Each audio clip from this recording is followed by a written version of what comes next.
치료와 응답의 공이란 무엇일까요?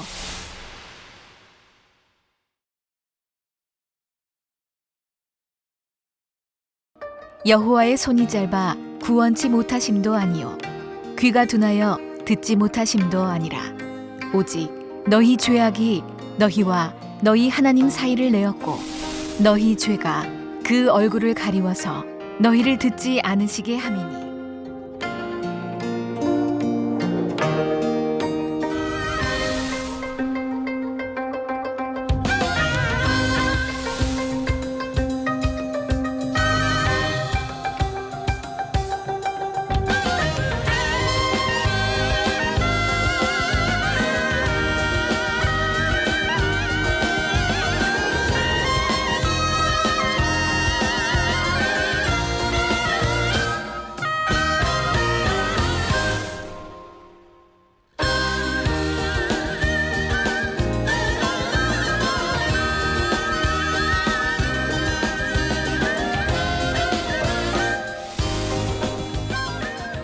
사랑하는 시청자 여러분, 세계적인 부흥사 이재롱 목사님의 설교를 통해 치료와 응답의 공의를 깨우치심으로 복된 신앙생활을 하는 여러분이 되시기를 부탁드립니다.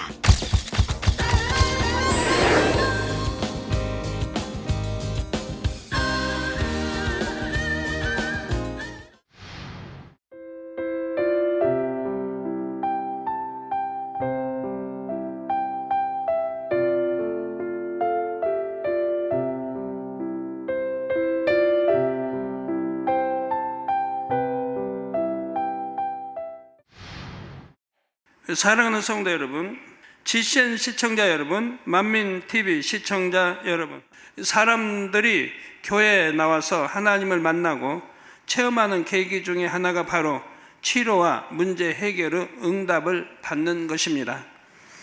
교회에 나와 주님을 영접하고 성령받아 하나님을 아버지라 부르게 되었을 때 질병을 치료받거나 문제를 해결받는 체험을 함으로써 하나님에 대한 믿음이 더 확실해질 수가 있지요.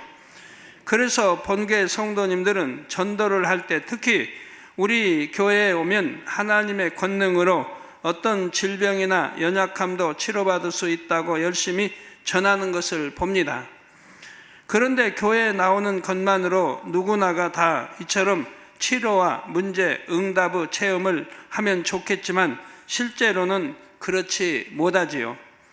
이는 성도들이 신앙생활을 해 나가면서 갖가지 문제나 질병 등으로 인해 하나님을 찾고 구할 때도 마찬가지입니다. 응답받기 원하는 모든 사람이 다 하나님의 역사를 체험하는 것은 아니지요. 치료의 경우를 예로 들면 어떤 사람은 교회에 등록하고 나서 곧바로 많은 질병을 치료받았습니다.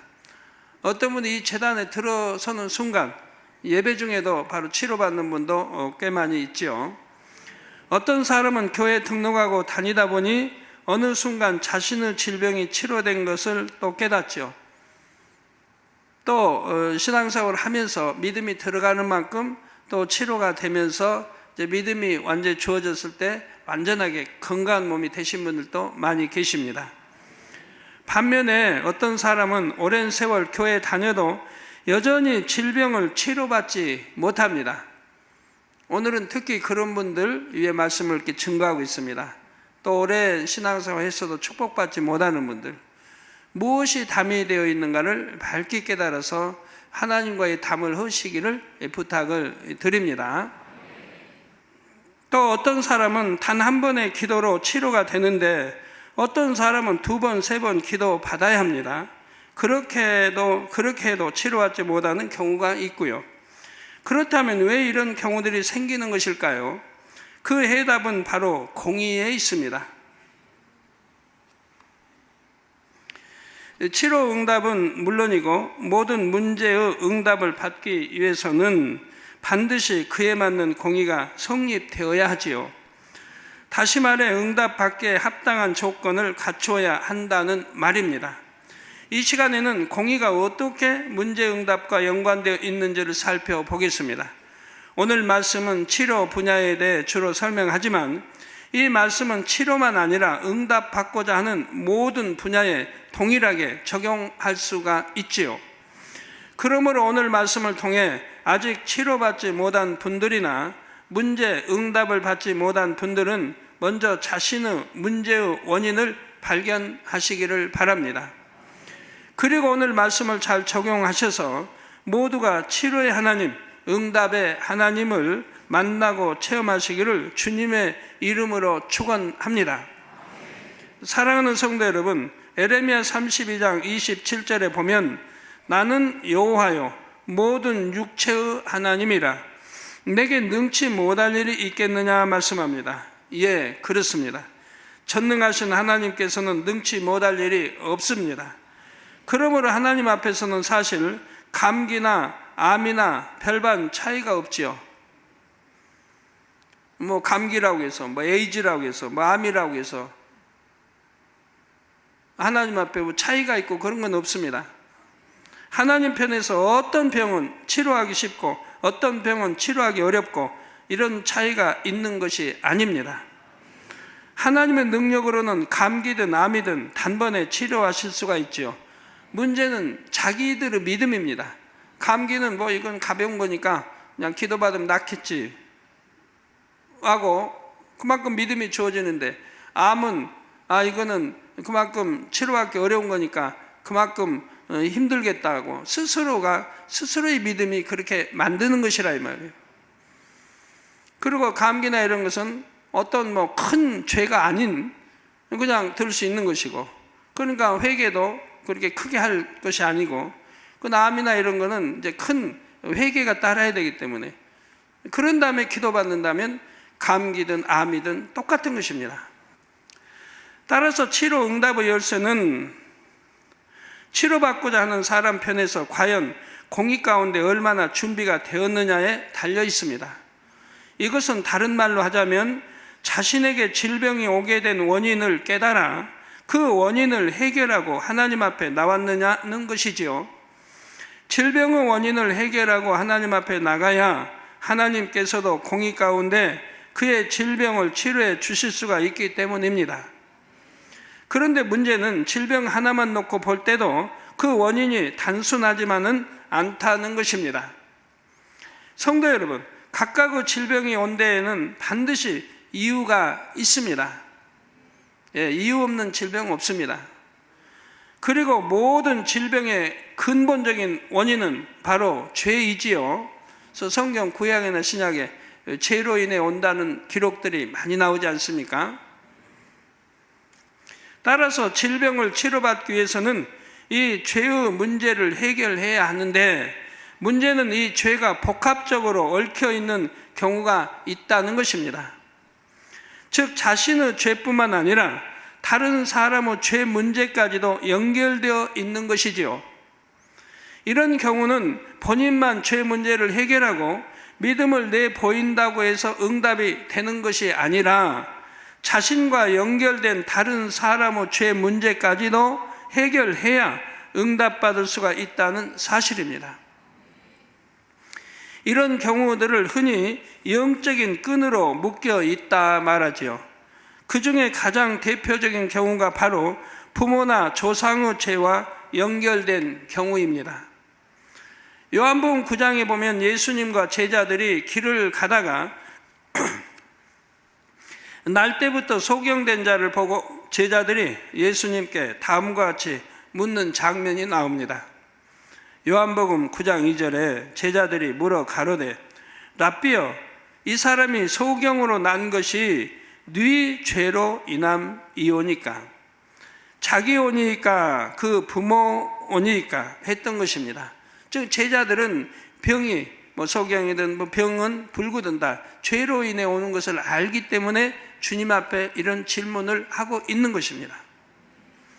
그러자 예수님께서는 3절에 이 사람이나 그 부모가 죄를 범한 것이 아니라 그에게서 하나님의 하시는 일을 나타내고자 하심이니라 말씀하셨습니다. 여러분 혹여 이런 생각할 수 있죠. 그러면 그 성장에서 눈을 떴을 때까지 그 전에는 얼마나 답답하게 살았는데 이건 너무 손해 보는 거 아닙니까? 하실지 모르지만 그렇지 않습니다. 왜? 그는 크게 하나님께 영광을 돌렸기 때문에 그의 상급이 하늘나라에 또 크다는 얘기입니다. 자, 그가 소경된 것이 본인이나 부모의 죄로 인한 것이 아니라 하나님의 영광을 위해 예비된 것임을 알려주셨지요. 그런데 우리는 이 대화를 통해 질병이나 연약함이 자신의 죄뿐만 아니라 부모나 조상의 죄로 인해서도 올 수 있다는 사실을 알 수가 있습니다. 이처럼 부모나 조상의 죄가 그 후손에게까지 영향을 준다는 사실은 성경 곳곳에 기록되어 있지요. 출애굽기 34장 7절에 보면 하나님께서는 인자를 천대까지 베풀며 악과 과실과 죄를 용서하나 형벌 받을 자는 결단코 면제하지 않고 아비의 악을 자여손 3, 4대까지 보응하리라 하십니다. 이 형벌 받을 자, 이게 가벼운 죄를 지금 말하는 거 아니죠. 거짓말하고 회개하고 남껏 술자고 회개하고 좀 이렇게 좀 뺨 좀 때리고 회개하고 그런 가벼운 것이 아니라 형벌 받을 만한 자, 형벌 받을 만한 자, 사망에 이르는 죄를 지은 그런 자, 형벌 받을 만한 자는 결단코 면제하지 않고 아비의 악을 자녀손 3, 4대까지 보응한다고 말씀을 합니다. 즉 조상의 죄가 자손 3, 4대까지 영향을 줄 수 있다는 말이죠. 또 열왕기상 21장에 보면 이스라엘 왕들 중에서 악한 왕으로 유명한 아합 왕에 대한 내용이 나옵니다. 아합이 하나님 앞에 심히도 패역한 죄를 범함으로 그에게 하나님의 저주가 임하지요. 열왕기상 21장 24절에 아합에게 속한 자로서 성읍에서 죽은 자는 개들이 먹고, 아합에게 속한 자로서 성읍에서 죽은 자는 개들이 먹고 들에서 죽은 자는 짐승의 새가 공중의 새가 먹으리라 하신 것입니다. 아합 왕 자신만이 아니라 아합에게 속한 자에게까지도 이처럼 무서운 저주가 임하게 된 것이지요. 그런데 이러한 저주를 받게 된 아합이 하나님 앞에 겸비함으로 회개를 합니다. 그러자 하나님께서는 그의 회개를 받으시고 그가 당해야 할 재앙을 거두어 주시지요. 하지만 그것으로 끝난 것이 아니었습니다. 열왕기상 21장 29절에 저가 내 앞에서 겸비함을 인하여 내가 재앙을 저의 시대에 내리지 아니하고 그 아들의 시대에야 그 집에 재앙을 내리리라 하신 것입니다. 즉 이렇게 악한 왕이지만 왜 지금 그때 용서를 받고 있습니까? 그때에 겸비함으로, 즉 왕인데도 얼마나 낮아지고 겸비함으로 통해 자복을 한 거죠. 이게 통해 자복을 이렇게 회개를 하면 또 용서를 받는 거 여러분 아십니다. 문제는 통해 자복하면 되는데 통해 자복이 안 되니까 문제죠. 구원에 이르기 어려운 죄들이 통해 자복이 되질 않는다 이 말입니다. 근데 이 아합은 정말 겸비함으로 왕인데도 낮아서 철저히 통해 자복하는 역사가 있었기 때문에 그대의 용서를 받은 것이죠. 회개를 통해 아합 자신은 저주를 면했다 해도 그와 연결된 후손은 여전히 아합의 죄로 인해 임하게 된 저주의 영향에서 벗어나지 못하고 있는 것이지요. 이처럼 조상이 죄를 짓고 회개한 경우에도 그 죄의 영향이 자손에게 미칠 수가 있습니다. 하물며 조상이나 부모가 큰 죄를 짓고도 하나님 앞에 여전히 회개하지 않고 있다면 후손들에게 어찌 그 영향이 없겠습니까? 여러분 부모와 이렇게 끈이 돼가지고 또 조상과 끈이 돼가지고 그 문제가 해결이 안 되기 때문에 여러분 문제도 해결을 못 받고 있다는 사실이에요. 그 조상이 이미 돌아가셨다 말씀은 살아있는 조상이 뭐 할머니 할아버지 아니면 부모라도 정령이 통해 잡아가고 정말 잘못했다 하고 그 주님을 영접한다고 한다면은 하나님이 용서해 주시겠는데 그러질 않는다 이 말이에요. 하나님은 심히 대적했고 했으면서도 회개를 안 한다 이 말이에요. 여전히 우상에서 끊지도 아니하고. 그러니 그 후손에게 영향이 미치게 되는 것이라 이 말입니다. 그런데 이런 말을 들으면 어떤 사람은 자기 잘못도 아닌데 어째서 조상이나 부모의 잘못이 자손에게까지 영향을 주는가? 공의롭지 못한 것이 아닌가 생각할 수도 있습니다. 그러나 이것은 영계의 법칙에 따라 공의 가운데 이루어지는 일입니다. 부모나 조상의 죄만 후손에게 영향을 주는 것이 아니라 부모나 조상이 하나님 앞에 쌓은 선과 덕도 후손에게 영향을 줍니다. 조상과 후손이라는 관계가 영적으로 하나의 끈이 되어 이처럼 영향을 주는 것입니다. 하지만 영적인 끈으로 연결되어 있다는 말이 후손의 운명이 무조건 조상이나 부모에게 달려있다는 뜻은 아닙니다. 최종적인 결과는 본인에게 달려있지요. 여러분 자신에게 달려있는 거예요. 본인이 정녕 하나님 앞에 성결되고 선한 자녀로서 흠과 티가 없게 자신을 만들어 간다면 부모나 조상의 죄와 허물이 그런 사람에게는 영향을 줄 수가 없습니다.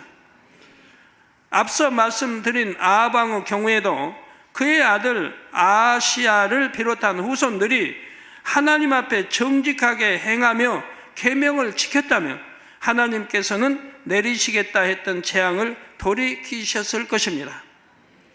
그러나 아방의 아들과 후손들 역시 하나님 앞에 심히도 패역한 죄악을 쌓았기에 결국 아방에게 임할 재앙이 그 후손들에게 임했던 것을 볼 수가 있습니다.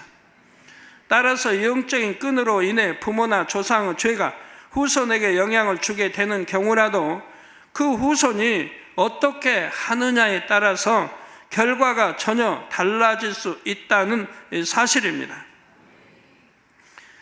에스겔 18장 19절에서 20절에 보면 이에 대한 말씀이 나오지요. 그런데 너희는 이르기를 아들이 어찌 아비의 죄를 담당치 않겠느냐 하는도다. 아들이 법과 의를 행하며 내 모든 율례를 지켜 행하였으면 그는 정령 살려니와, 즉 부모의 조상의 이 바로의 끈을 이어졌다 해도 그 아들이 법과 의를 행하며 내 모든 이 하나님 모든 율례를 지켜 행하였으면 그는 정령 살려니와. 즉 무슨 말이에요? 그 아들이 영으로 들어갔으면 말이에요. 다 이렇게 지키면 다 영으로 들어간 거죠. 영으로 들어갔으면 범죄하는 그 영혼은 죽을지라, 즉 범죄하는 영혼은 죽을지라, 아들은 지금 범죄하지 않으니 아들은 아비의 죄악을 담당치 아니할 것이요 아비는 아들의 죄악을 담당치 아니하리니 의인의 의도 자기에게로 돌아가고 악인의 악도 자기에게로 돌아가리라 했습니다. 즉 자신들이 행한 대로 간다는 것입니다. 그래서 제가 여러분들 늘 말씀드리는 게 그래요. 우상을 심히 섬기고 조상의 끈으로 이어졌다 할지라도 이 문제에서 풀려나려고 하면, 해방되려고 하면 속히 영으로 들어가라고 늘 강조하는 게 그거예요. 영으로 들어가라. 영으로, 온영으로 들어가라 이 말이에요.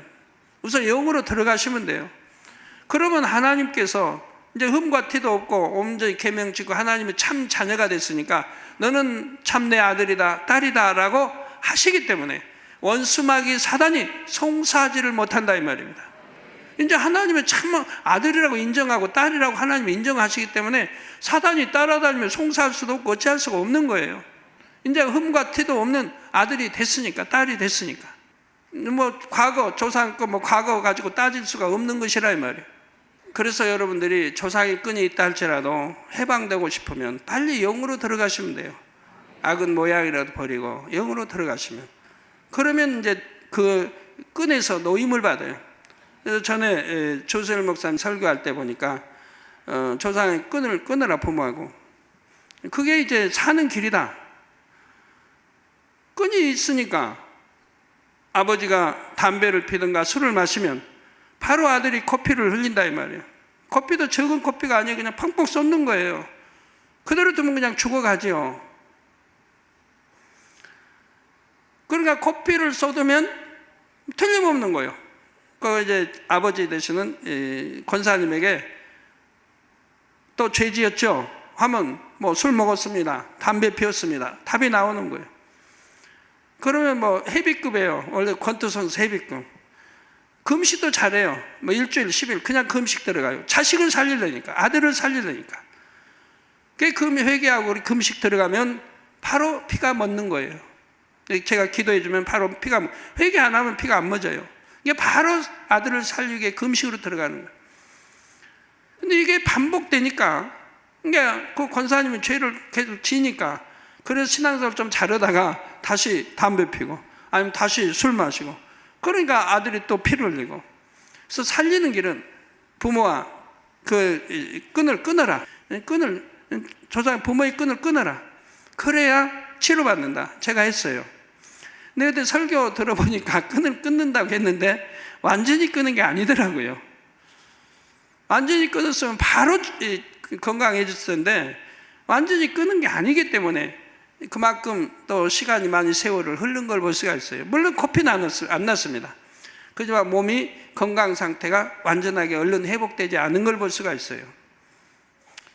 끊으려면 철저히 끊어야 됩니다. 왜? 끊어야 영향을 안 받죠. 그 대화 속에 가정의 부모의 영향을 받지 않고 내가 영으로 들어갈 수가 있는 거예요. 간섭 안 받고 모든 걸 때. 근데 그렇지 않으면 영으로 들어갈 수가 없으니까 계속 이제 그런 영향을 받아야 되니까 끊으라고 하는 거죠. 그래도 끊으니까 그 뒤로는 이 코피가 나지 않았고 점점 회복돼서 오늘은 아주 건강한, 건장한 우리 목사님이 됐습니다만.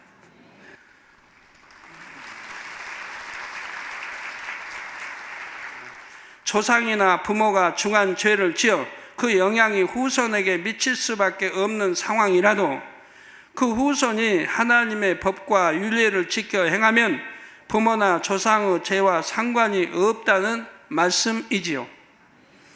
그래서 사실 우리가 주님을 영접하고 하나님의 자녀가 되어 말씀대로 살아가면 대부분의 경우는 부모나 조상의 죄로 인한 영향에서 벗어날 수가 있습니다.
그럼에도 부모나 조상의 죄 문제가 후손에게 영적인 끈으로 연결됐다고 하는 경우들은 주로 부모나 조상의 죄가 하나님 앞에 심히도 중한 경우들이 해당하지요.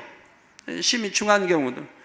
예를 들면 우상 숭배를 해도 도를 넘어서 자신의 영혼을 악한 영들에게 팔아버렸다거나 심히도 악한 방법으로 우상을 숭배한 경우입니다. 그러니까 조상들이 예를 들어서 뭐 무당 구슬하고 또 무당이 되었다. 이런 경우는 너무 심하게 하나님을 대적한 경우가 되는 거예요. 부모가 뭐 무당이었다. 그러면 얼마나 무당 구다며 귀신을 불러들이고 오랫동안 했습니까? 이게 너무 이건 심한 담이 되는 거예요. 죄가 되는 거예요. 또 심히 그리고 또 자기 자녀들을 이름을 갖다가 절에 가서 종에다가 새기고 치는 종에다가 새기고 또 곳곳에 책자에 새기고 그래서 영혼을 팔아버렸다면 그걸 우상에게 다 이런 경우들 또는 조상이 엄청난 살육이나 악행으로 인해 수많은 사람들의 원한을 살 만한 죄를 지었거나 사람으로서는 상상하기 어려운 흉악한 죄들을 쌓아온 경우라 할 수가 있지요. 바로 이런 경우들의 영적인 끈으로 인해 조상이 쌓은 악에 대한 보응이 그 후손에게로 임할 수 있다는 말입니다. 더욱이 이런 조상을 둔 후손 자신도 하나님 앞에 죄의담을 쌓아간다면 그 영향은 더 커질 수밖에 없는 것이지요. 이게 조상의 끈으로, 부모의 끈으로, 또 부부 간의 끈으로, 형제 간의 끈으로 해서 이렇게 그런 병들, 또 많은 여러 재앙도 임하는 것도 보는데, 제가 한 가지 간증을 부모와 자식 간에 그 끈으로 인해서 받는 그 재앙에 대한 간증을 읽어드리도록 하겠습니다. 1994년 2월 척추 골절 사고로 하반신 마비로 국가 유공자 1급 판정으로 생활해 오던 중 1997년 본교회로 등록하였습니다. 지금으로부터 약 1년 전 살이 빠지고 체력이 급격히 약해져 병원에 진단을 받으니 콩팥과 방광 및 여러 장기들의 돌이 있다고 했습니다.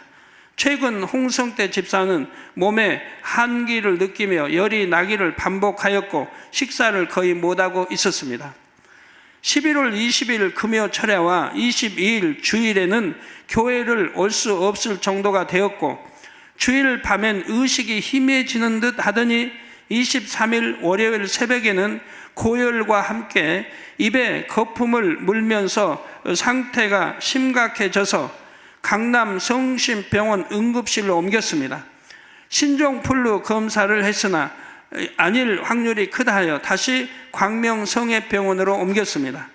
엑스레이 및 초음파 검사를 거쳐 오른쪽 신장에는 약 6cm 돌이 있어 신장이 거의 보이지 않을 정도이며 6cm 돌이면 참 굉장히 크네요. 왼쪽 신장도 부어있고 찬 돌이 있으며 방광에도 돌이 있다고 하였고 큰 대학병원으로 가라고 하였습니다. 서울대학병원까지는 거리가 멀어 위험하니 가까운 구로 고대병원으로 이송 투석을 하였습니다. 그러니까 이렇게 지금 위험한 상태인 거예요. 죽음 직전의 상태까지 이르는 거예요.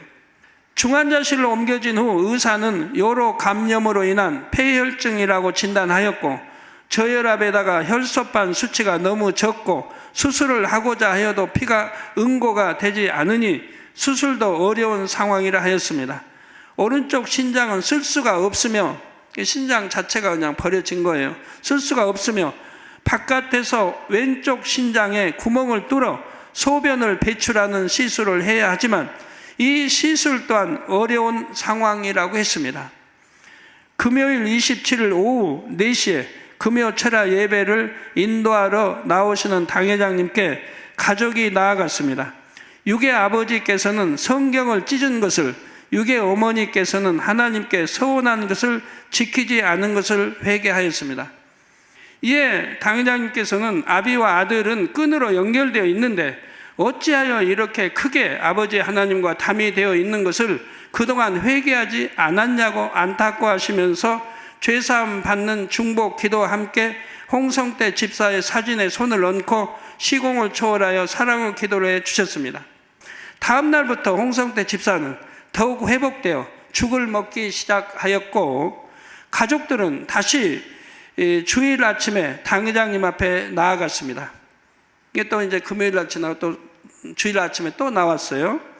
유구 아버지께서는 당회장님 설교 말씀 중 상식과 맞지 않는 말씀을 하실 때는 불편해하고 믿지 못했던 것을 회개하였습니다. 이에 당회장님은 다시 홍성태 집사의 사진 위에 시공을 초월하여 기도해 주셨습니다. 그 후 담임 의사는 홍성태 집사의 몸 안에 있는 폐혈증 세포의 증식이 멈추었고 기능이 멈추고 재생이 불가능하다고 한 우측 신장이 회복되기 시작하였다고 했습니다. 보름 정도는 감염 경로를 지켜보아야 하니 중환자실에 있어야 한다고 했지만 다음 날인 12월 2일 일반 병실로 옮기게 되었습니다. 바로 그러니까 다음 날에서 중환자실에서 지금 곧 죽어간 사람이 살기 어려운 상황이었다고 해요. 본 사람들이. 근데 지금은 이제 일반 병실로 옮겼다 이 말이에요. 이제 일반 병실에서 몸의 회복을 기다리고 있습니다. 죽음의 문턱에서 다시 살려주신 아버지 하나님께 감사드리며 품으시고 기도해 주신 당회장님, 기도원 원장님, 주의 종님들과 성도님께 감사드립니다. 홍성태 집사 가족 올림. 성도 여러분, 영적인 끈으로 인한 문제 중에 주변에서 흔히 볼 수 있는 것 중에 하나가 바로 부모의 말이나 서원 기도로 인해 자녀가 영적인 끈으로 묶여 영향을 받는 경우입니다. 예를 들어 부모가 자녀에 대해 기도하면서 하나님 앞에 주의 종으로 드리겠습니다, 이런 기도를 하는 것이죠. 특히 자녀를 낳지 못하던 부모가 하나님께서 자녀를 낳게 해주시면 자녀를 주의 종으로 가도록 하겠다고 서원 기도를 올릴 경우가 있습니다. 이것은 비록 부모가 한 기도이지만 반드시 지켜져야 합니다. 지켜지지 않으면 그 부모도 자녀도 계속해서 연단을 받을 수밖에 없어요. 무슨 문제가 풀리질 않아요. 계속 연단을 받아야 돼요. 그렇지 않았을 때는 서원을 어긴 것에 대한 보응이 자녀에게 임할 수밖에 없는 것입니다. 그래서 이렇게 서원도 함부로 하면 안 되고요. 서원했으면 반드시 지키고요. 성경에 이제 사무엘 어머니는 서원을 했죠. 근데 바로 지키지 않았습니까? 아들에게 하나님께 그대로 아기 때부터 바치지 않았습니까? 그러니까 그 아기는 얼마나 훌륭한 하나님의 큰 선지자가 되지 않았습니까?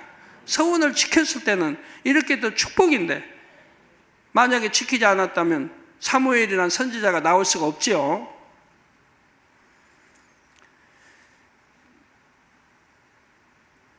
그래서 그렇게 서운한 분들 참 많이 보게 돼요. 의외로.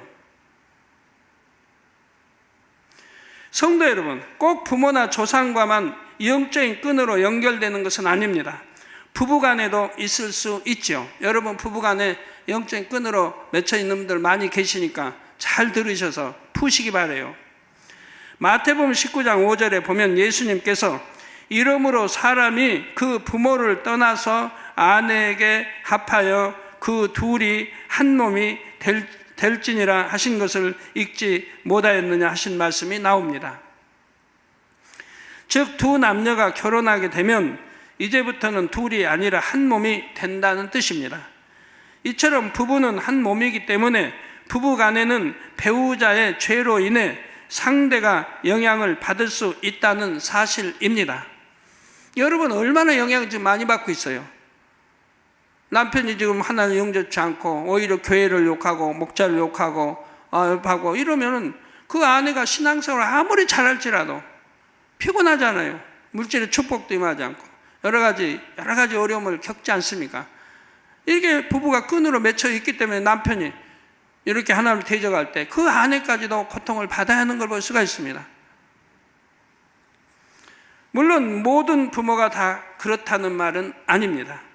아무리 부부라 해도 신앙은 결국 하나님과의 1대1 관계 속에서 이루어가는 것이기 때문이지요. 다만 특별히 영적으로 끈이 연결되어 있는 경우 그럴 수가 있다는 말입니다. 그렇다면 어떤 경우에 부부간에 영적인 끈으로 연결되는 것일까요? 먼저 자기 스스로 배우자와 자신을 영적인 끈으로 묶어버린 경우입니다. 가령 아내가 남편의 구원을 위해 매사에 남편을 자신과 묶는 것이지요. 예를 들어 충성을 해도 사명 감당을 해도 제가 이렇게 하는 것을 통해 남편이 구원에 이르게 해 주세요 한다거나,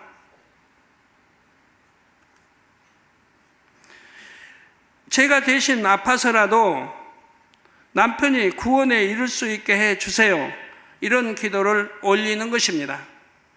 이로 인해 아내는 남편과 영적인 끈으로 묶이게 되며 남편의 신앙 상태에 따라 영향을 받게 되지요.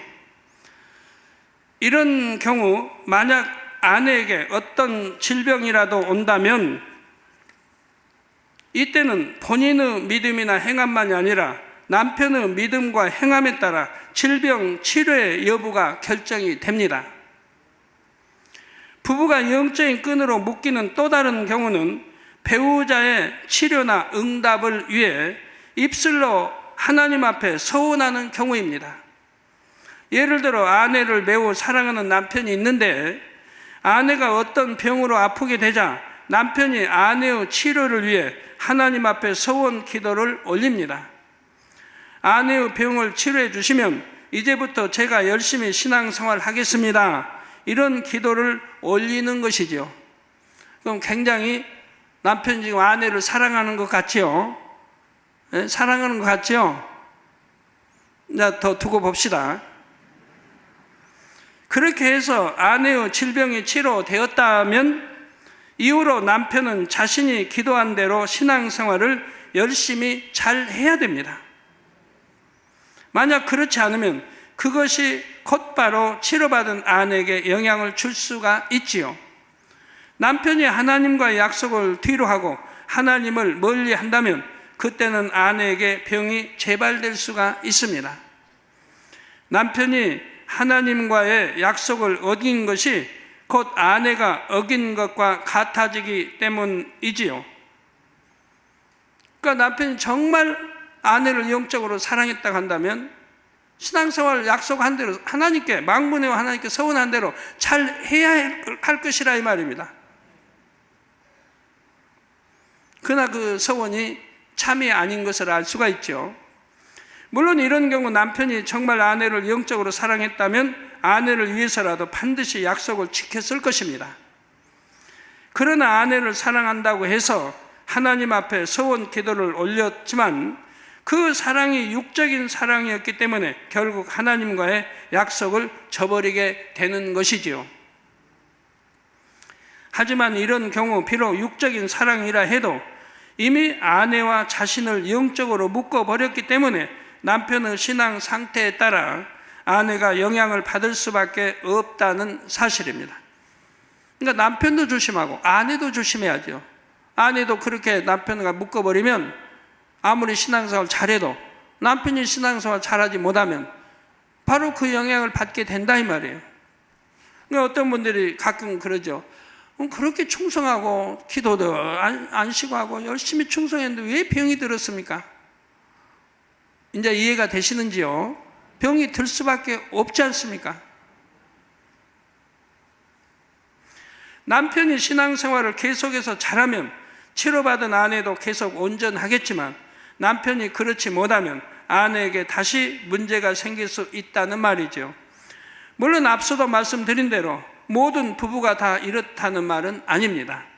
다만 부부 사이에도 이처럼 영적인 끈으로 묶여서 연결된 경우가 있고 이런 경우는 부부 중에 한 사람의 믿음이나 행함만으로는 치료나 응답을 받을 수 없다는 것입니다.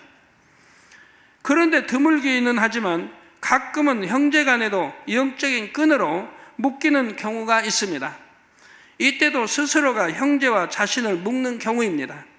예를 들어 형제 중에 한 사람이 아프다고 할 때 자신이 그를 대신해서 아프기를 원하여 기도하거나 자신의 신앙을 담보로 형제의 치료를 강구하는 경우가 있습니다. 이런 경우 정말 형제를 대신하여 자신이 아프게 되기도 하지요. 또는 앞서 말씀드린 부부의 경우와 마찬가지로 자신의 신앙 상태에 따라 형제의 치료 정도가 영향을 받을 수가 있고요. 지구의 어떤 형제는 형이 좀 정신이 온전치 못한 거예요. 그러니까 본인이 묶었어요. 차라리 형이 아픈 것처럼 나를 아프게 해주세요. 형을 온전케 해주세요. 그랬더니 바로 형은 좋아진 거예요. 그 형을 사로잡고 있는 세력이 그 아들에게 동생에 들어간 거예요.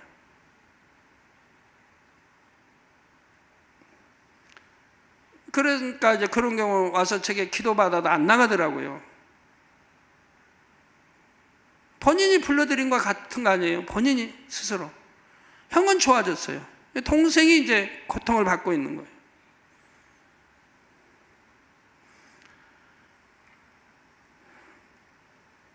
바로 형제를 대신해서 자신이 묶음으로 자신이 아프게 된 것이지요. 또는 앞서 말씀드린 부부의 경우와 마찬가지로 자신의 신앙 상태에 따라 형제의 치료 정도도 영향을 받을 수가 있습니다. 여러분이 이처럼 입술의 말과 기도를 통해 가족 간에 서로 영적인 끈으로 묶일 수 있다는 사실을 잘 알아야 됩니다. 우리 교회도 아주 충성하는 딸이 그렇게 형제들, 가족들을 묶었기 때문에, 근데 그 형제들은 열심히 신앙생활을 하지 아니하고 하나들은 하나님께 큰 은혜를 받았는데도 하나님은 떠났다 오고 와도 신앙생활 제대로 않고, 그러므로 인해서 그 딸을, 차라리 하나님 그 딸을 충성하고 믿음도 좋고 충성하고, 차라리 하나님이 그 딸을 일찍 데려가신 걸 볼 수가 있어요. 그 딸을 위해서 더 이상 이 땅에서 고통받지 않도록. 그래서 데려가신 그런 딸도 있습니다. 정말 신앙생활 잘했고 아주 충성했던 딸이었는데, 부부간이나 형제간만이 아니라 부모가 자녀의 치료를 위해 입술의 말이나 기도를 통해 영적으로 묶게 되는 경우가 있지요. 기도할 때 제가 대신 아파서라도, 제가 대신 재앙을 당해서라도 자녀가 치료받게 주세요 한다거나, 치료해 주시면 제가 꼭 이렇게 하겠습니다, 이런 식으로 기도를 해버리는 것입니다. 제가 개척 때 부산에서 한 어린 딸이 왔어요. 이제 암이 말기죠. 배가면 이렇게 불러요. 예쁜 딸이었는데 금요 철회하는데 1시경에 부산에 도착을 했어요. 저에게 기도받으러. 하루에 뭐 3번씩인가 몰핀 주사를 맞아야 돼요. 너무 통증이 심하니까. 한 3차례인가 뭐 여튼. 그리고 막 견디지를 못해요. 이게 금요 철회하는데 그냥 밤중에 1시쯤 와가지고 막 소리를 내뱉다 치는 게 뭐 고통스러워 견디지를 못하니까.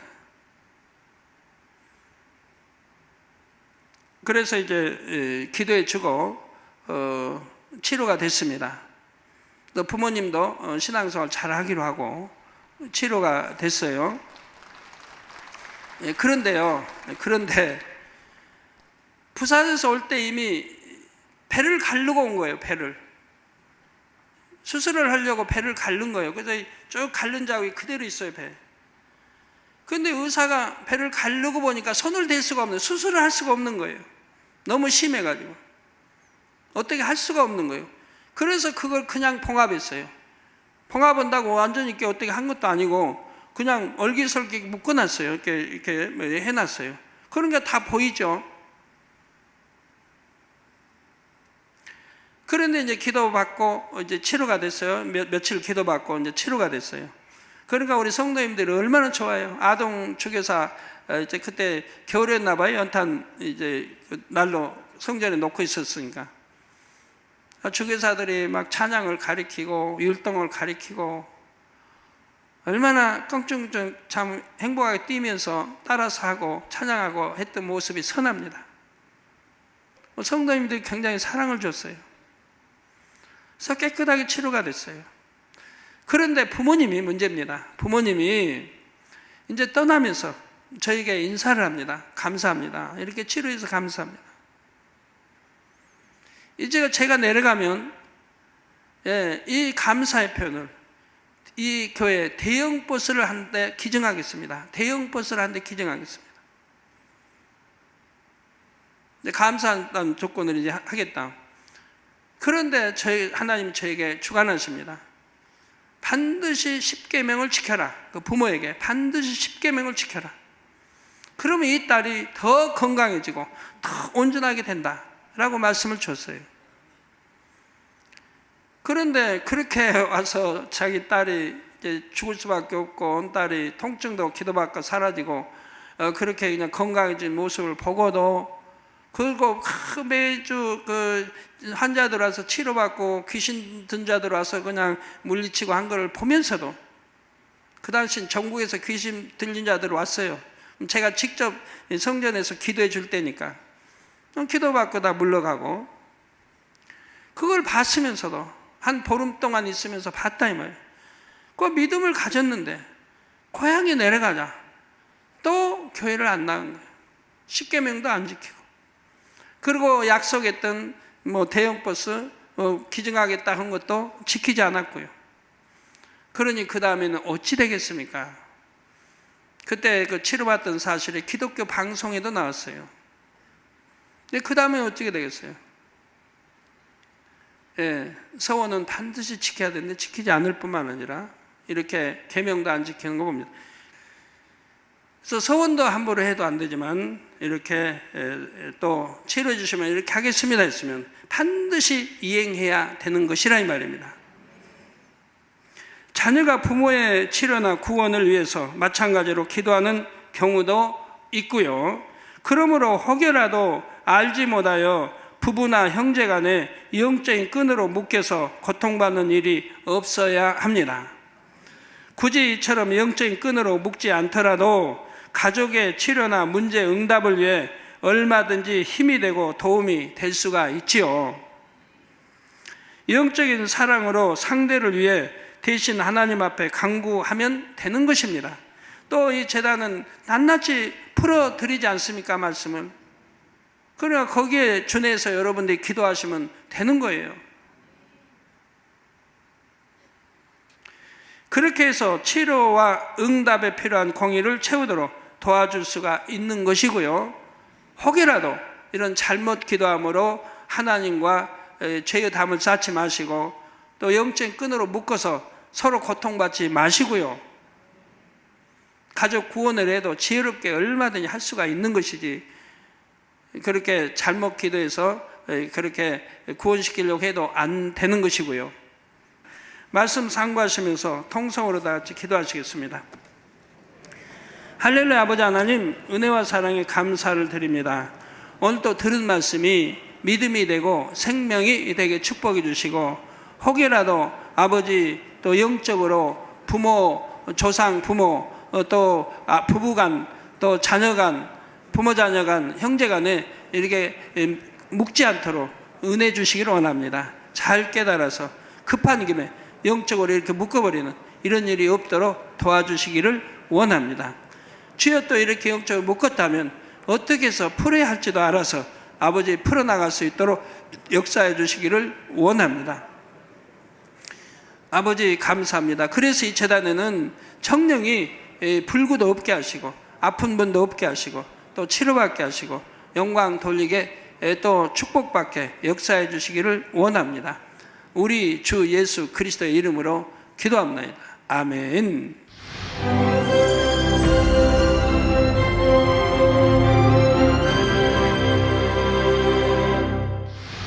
할렐루야. 전능하신 사랑의 아버지 하나님, 이 시간 기도받는 모든 성도님들 위해 안수하여 주옵소서.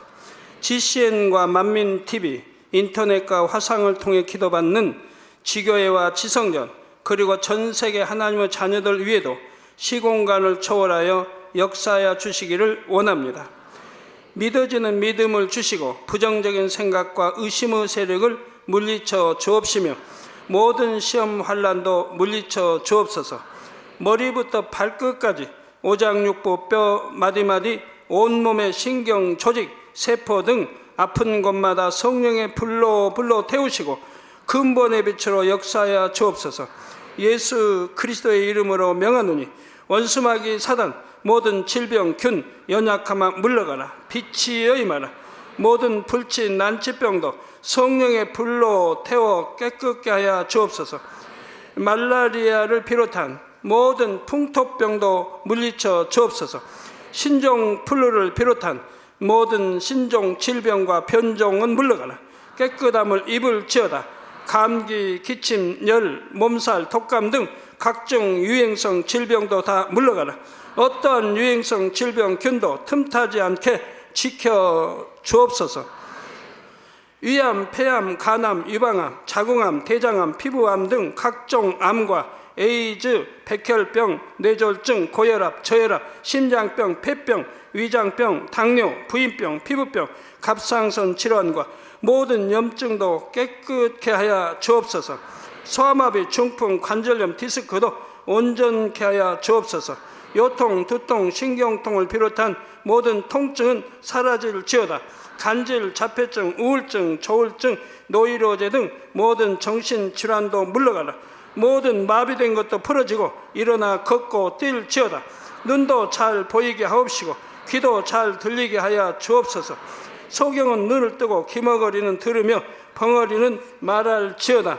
각종 사고, 후유증도 깨끗게 하시고 부러진 뼈도 붙여 주옵소서.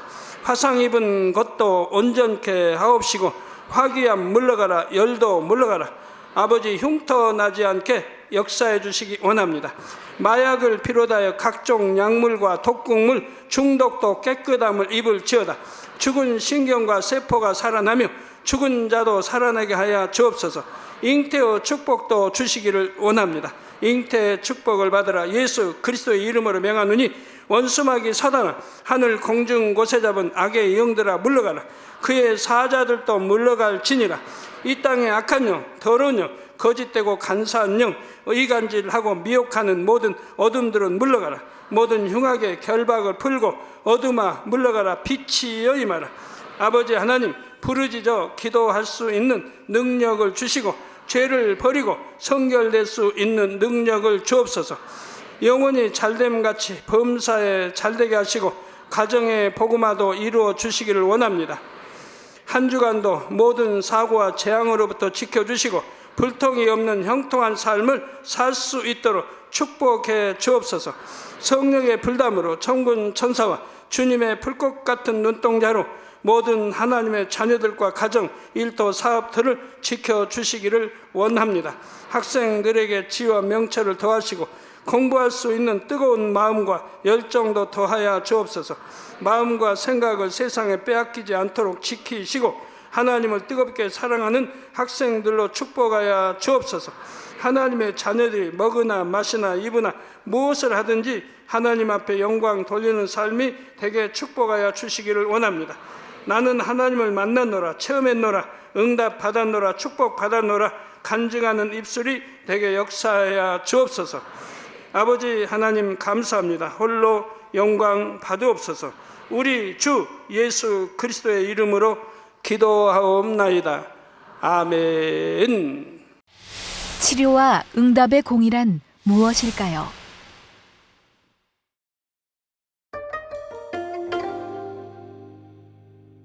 모든 문제의 응답을 받기 위해서는 반드시 응답받기에 합당한 조건을 갖추어야 합니다. 잘못된 입술의 말과 기도를 통해 가족 간의 영적인 끈으로 묶이면 서로 고통을 받게 됩니다. 사랑하는 시청자 여러분, 세계적인 부흥사 이재롱 목사님의 설교를 통해 치료와 응답의 공의를 깨우치심으로 하나님께서 예비하신 축복을 풍성하게 받아 누리시기 바랍니다. 오늘 말씀 본문을 통해 여러분을 향한 하나님의 뜻을 묵상해 보시겠습니다.